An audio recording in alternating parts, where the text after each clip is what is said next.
Bagaimana dengan jual beli saham? Jual beli saham secara hukumnya boleh kalau modelnya tidak melanggar syariat.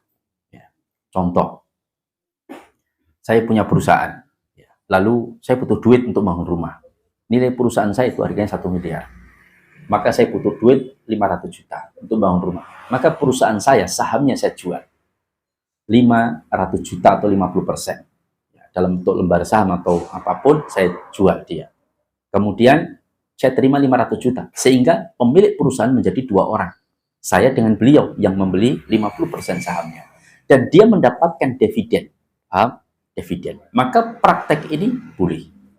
Tapi kalau membeli saham yang niatnya untuk mendapatkan capital gain, selisih harga saham, yang berubah setiap menit, setiap detik, maka itu perjudian, Pak. Tidak boleh.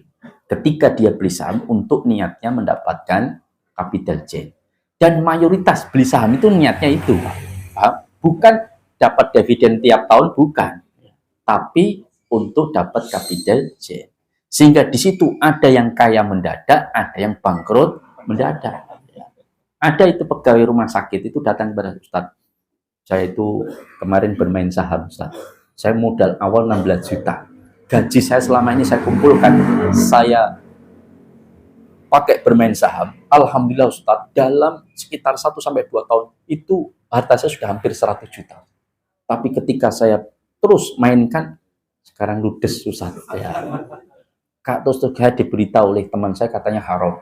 Saya suruh datang ke Ustadz untuk minta penjelasan. Maka saya jelaskan panjang lebar. Berarti nggak boleh Ustadz. Nah kemarin itu ada yang mau modali saya untuk main saham lagi Ustadz. Gini ya Ustadz ya, saya pengen main tapi hanya untuk mengembalikan uang saya dulu saja Ustadz. Nanti kalau sudah kembali, nanti saya berhenti Ustadz. Ya. Boleh nggak Ustadz? Maka saya bilang boleh, tapi dengan 2 syarat. 1, jenengan pasti untung. 2, jenengan sudah kontrak dengan malaikat maut. Kalau jenengan tidak akan dicabut nyawanya sebelum selesai. Ya.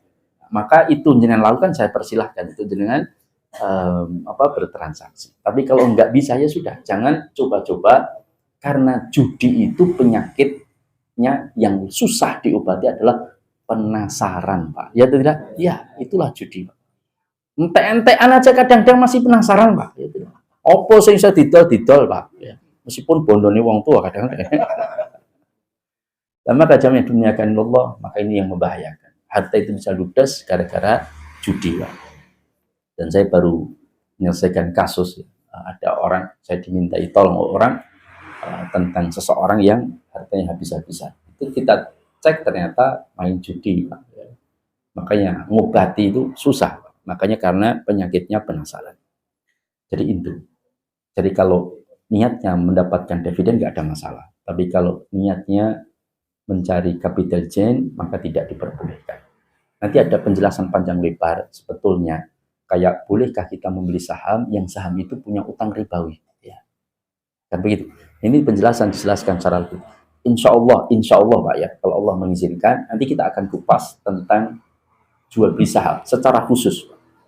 Cuman 3 ini kita selesaikan dulu. Ya, dalam kitab ini ada 3 pokok syarat sahnya jual beli, kaidah transaksi barang ribawi, dan yang ketiga praktek-praktek yang terlarang dalam jual beli. Ini 3 ilmu dasar yang harus dipahami.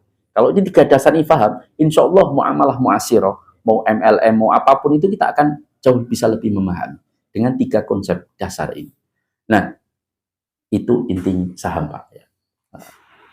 Demikian sepertinya, ya mudah-mudahan apa yang saya sampaikan bermanfaat.